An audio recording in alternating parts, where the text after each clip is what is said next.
Halo teman-teman youth sekalian, sebelum kita mendengarkan firman Tuhan, mari kita memuji Tuhan terlebih dahulu. Kita tenangkan hati kita fokuskan. Amazing grace, how sweet the sound that saved a wretch like me. I once was lost, but now I'm found. Was blind, but now I see.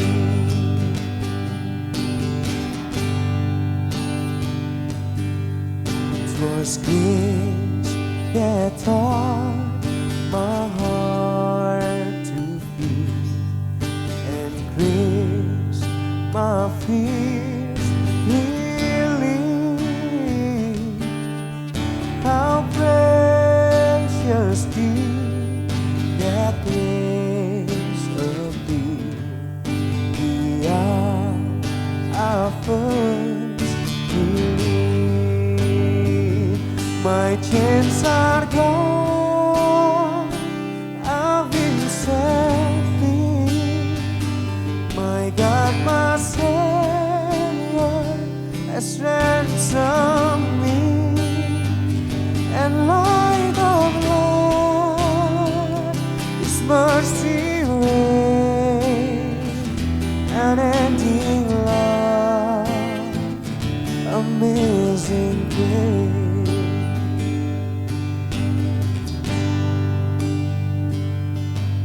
Sungguh besar anugerahnya, membarui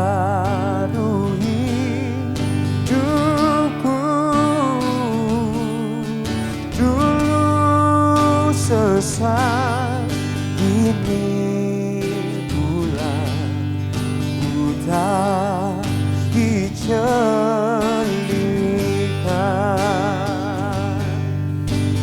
Dapat janji yang teguh, harap sabdanya,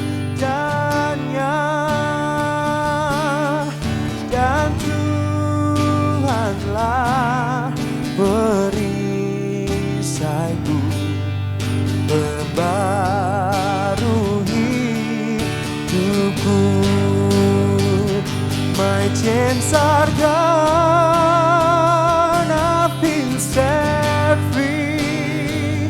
My God, my Savior has ransomed me, and like a flood, His mercy reigns, unending love, amazing grace. Oh, my chains are gone, I've been set free. My God, my Savior has ransomed me, and like a flood, His mercy reigns, unending love, amazing grace. And like a flood, His mercy reigns, unending love, amazing grace.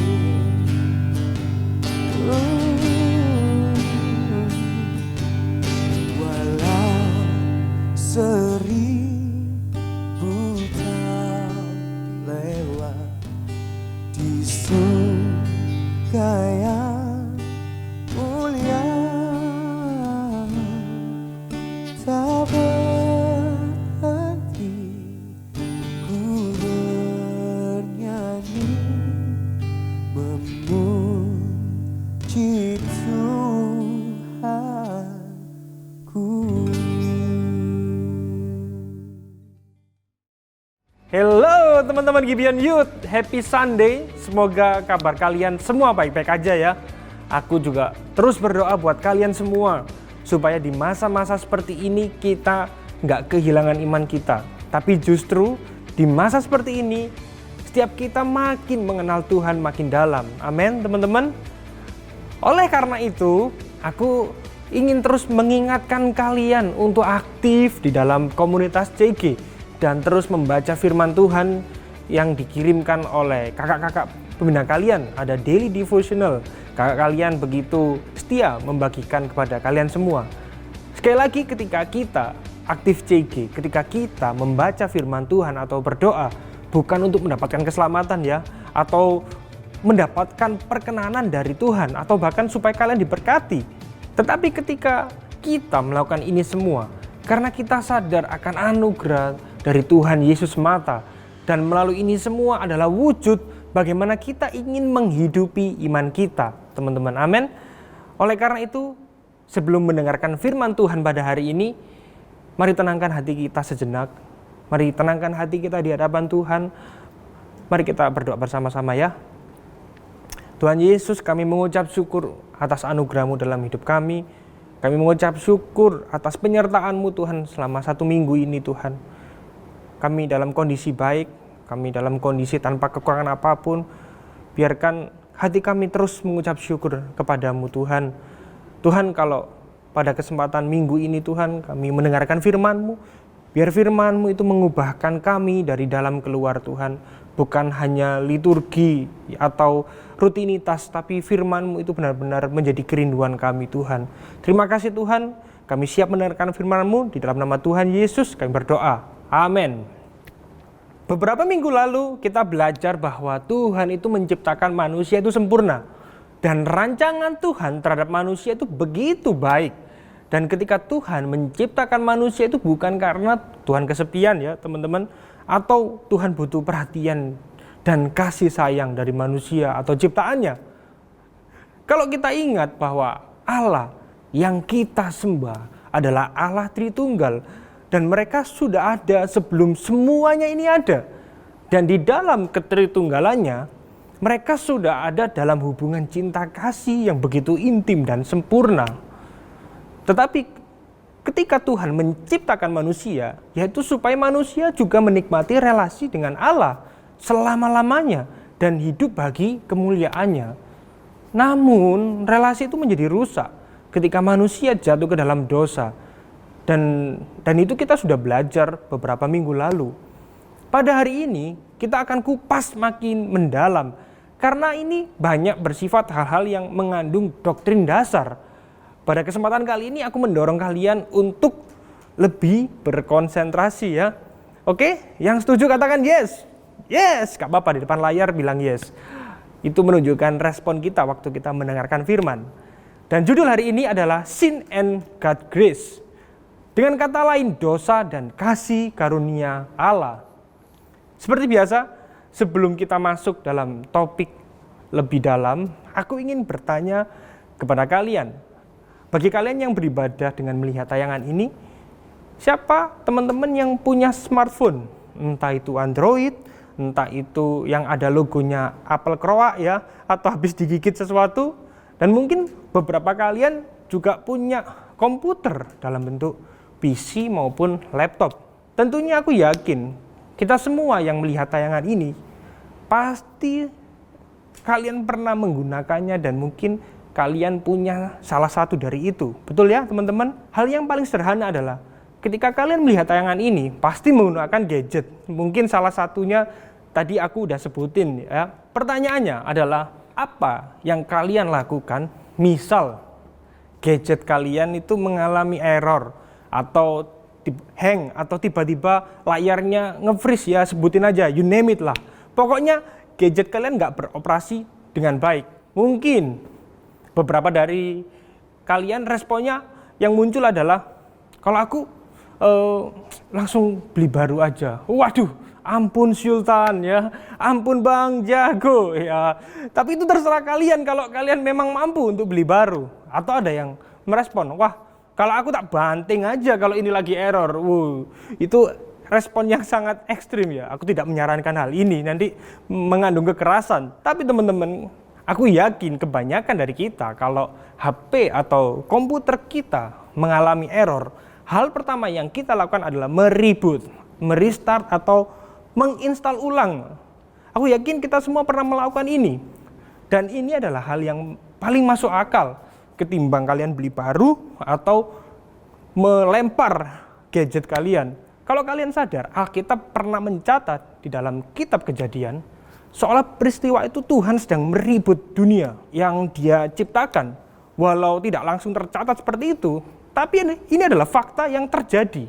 Hal-hal di dunia ini menjadi begitu busuk, sehingga Tuhan memutuskan untuk memulai kembali ciptaan yang Dia ciptakan. Oleh karena itu, kita baca sama-sama ya teman-teman ya, perlahan aja supaya kita semua menangkap dengan baik. Oke?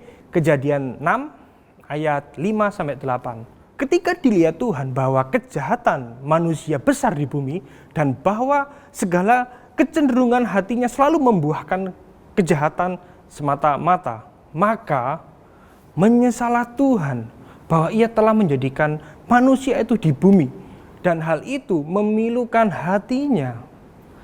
Berfirmanlah Tuhan, aku akan menghapuskan manusia yang telah kuciptakan itu dari muka bumi, baik manusia maupun hewan dan binatang-binatang melata dan burung-burung di udara, sebab aku menyesal bahwa aku telah menjadikan mereka.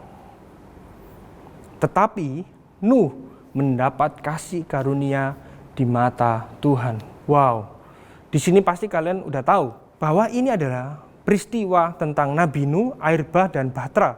Kalau kalian merenung dan berpikir, mungkin beberapa dari kalian bertanya, kenapa kok Tuhan yang katanya baik harus menghukum manusia dengan cara seperti ini? Beberapa minggu lalu kita belajar tentang kitab Kejadian. Kita sudah melihat bagaimana Tuhan menciptakan langit dan bumi. Kemudian Dia menciptakan ciptaan-ciptaannya, yaitu yang paling berharga. Kita belajar bahwa minggu lalu yang paling berharga adalah manusia yang dibuatnya menurut gambarnya. Tetapi Adam dan Hawa berdosa, dia memilih untuk tidak percaya kepada kebaikan Tuhan. Setelah umat manusia jatuh ke dalam dosa dan dosa menyebar melalui keluarga Adam, kemudian alur ceritanya terus berjalan dengan memperkenalkan kita kepada salah satu karakter yang paling terkenal di Alkitab, yaitu Nuh. Di sanalah dosa menyebar luas dan dosa menyebar jauh.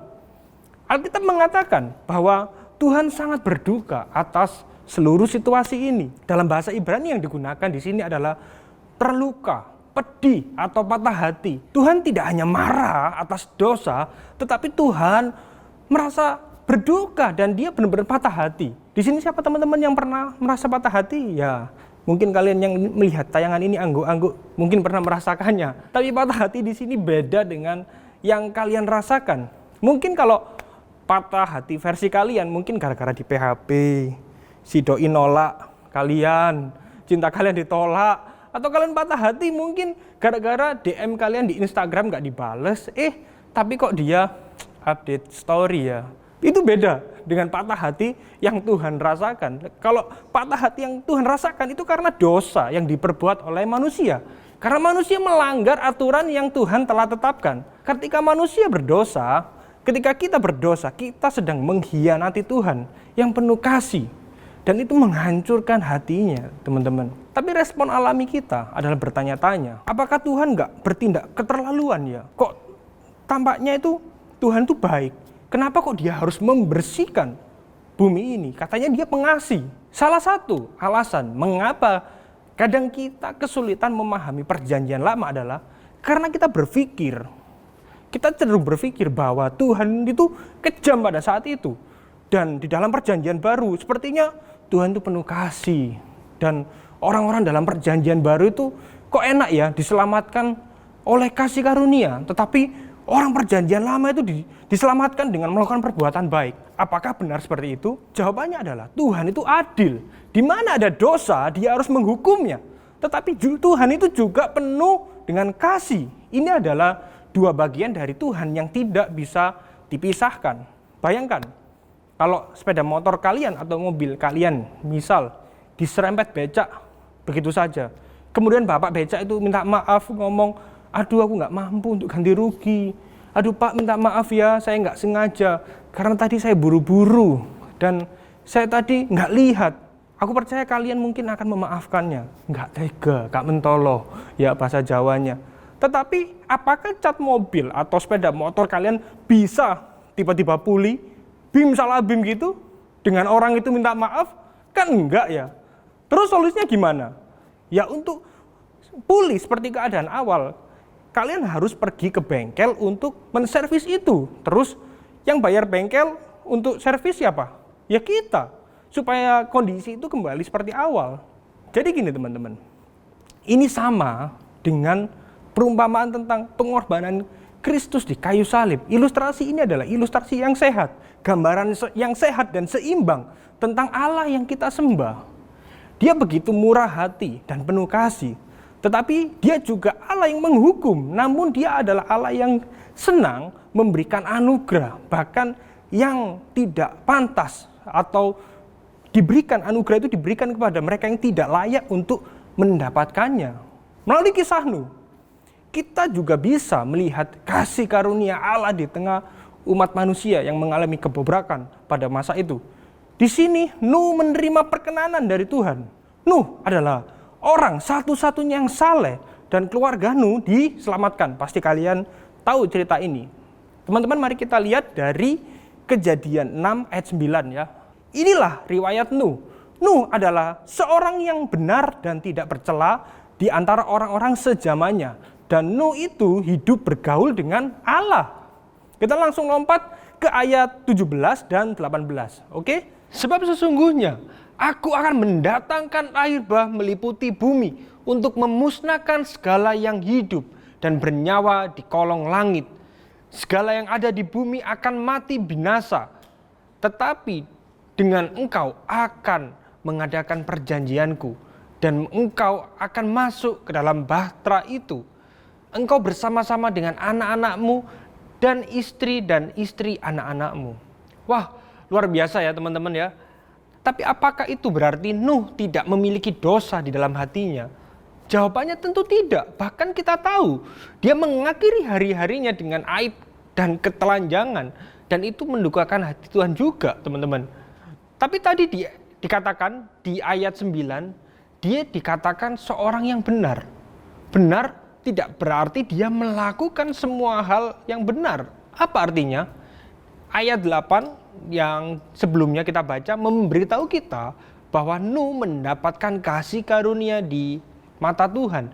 Tuhan tidak menyelamatkan Nuh karena dia benar. Kalau kita berpikir bahwa ketaatan datang sebelum kasih karunia, atau bahwa kasih karunia adalah pahala karena ketaatan, maka kita akan memiliki pandangan Kristen berdasarkan perbuatan. Dan tentunya ini salah. Yang benar adalah, dan tidak boleh kita lewatkan, bahwa kasih karunia itu mendahului kebenaran. Bukan kebetulan ya teman-teman, kalau urutan teks Alkitab menyebutkan Nuh menerima perkenanan dulu dari Tuhan sebelum dia dinyatakan benar. Grace precedes righteousness. Anugerah atau kasih karunia mendahului kebenaran. Dan ini dikonfirmasi oleh surat Paulus dalam suratnya kepada jemaat di Efesus di Perjanjian Baru. Efesus 2 ayat 8-9. Sebab karena kasih karunia kamu diselamatkan oleh iman. Itu bukan hasil usahamu, tetapi pemberian Allah. Itu bukan hasil pekerjaanmu. Jangan ada orang yang memegahkan diri. Sangat jelas sekali. Bahkan di sini kasih karunia-Nya diberikan kepada orang-orang berdosa dan tidak layak menerima keselamatan. Keselamatan justru disediakan melalui Kristus. Padahal kita semua nggak layak menerima itu, teman-teman. Mari kita perhatikan sama-sama ya, teman-teman. Mengapa Nuh dibenarkan? Jawabannya ada di Ibrani 11 ayat 7. Luar biasa sekali, dicatat di kitab Ibrani. Karena apa? Jelas tadi, karena iman. Katakan sama teman-teman, iman. Karena iman, maka Nuh dengan petunjuk Allah tentang sesuatu yang belum kelihatan, dengan taat mempersiapkan bahtera untuk menyelamatkan keluarganya. Dan karena iman itu, ia menghukum dunia dan ia ditentukan untuk menerima kebenaran sesuai dengan imannya. Wow, luar biasa sekali. Kita lihat di akhir cerita ini, Tuhan memberikan petunjuk untuk menunjukkan sebuah arah baru, yaitu di dalam kitab Kejadian 9 ayat 13. Busurku kutaruh di awan, supaya itu menjadi tanda perjanjian antara aku dan bumi.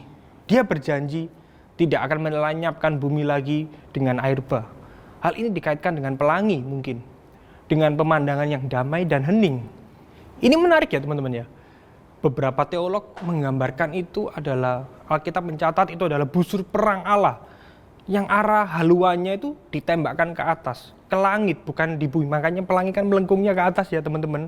Yang Tuhan katakan, dia menempatkan busurnya di langit, bahwa dia meletakkan busur perangnya di surga dan tidak akan menembakkan lagi ke arah manusia. Dia tidak akan menembakkan murkanya ke manusia lagi.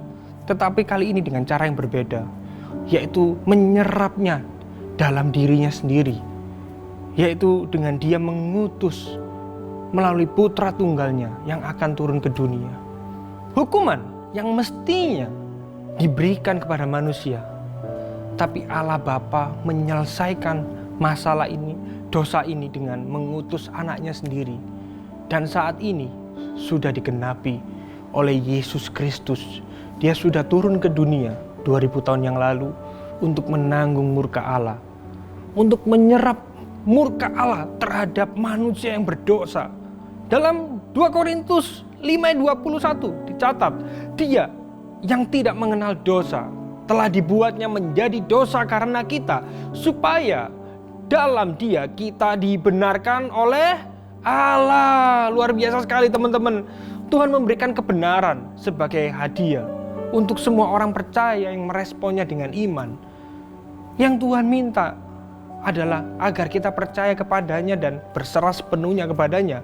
Bukan penyerahan atau komitmen setengah hati, tetapi penyerahan penuh kepada kasih karunia dan belas kasihannya. Dan penyerahan itu adalah perjalanan seumur hidup kita teman-teman. Inilah yang namanya menghidupi iman.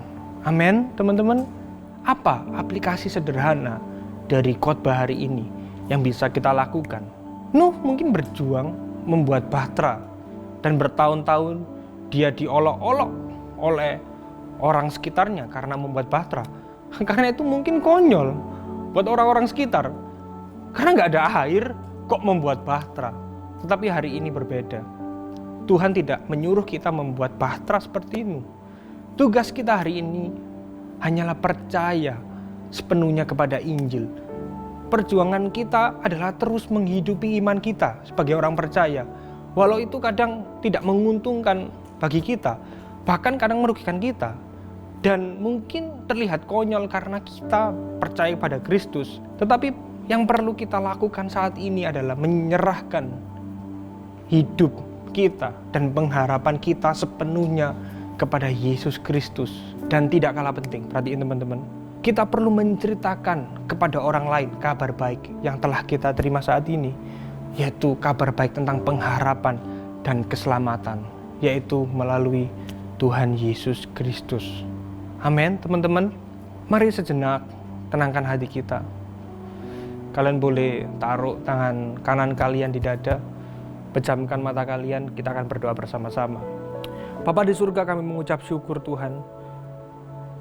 2000 tahun yang lalu Engkau turun ke dunia, Engkau menyerahkan, Engkau mengorbankan dirimu di kayu salib Tuhan.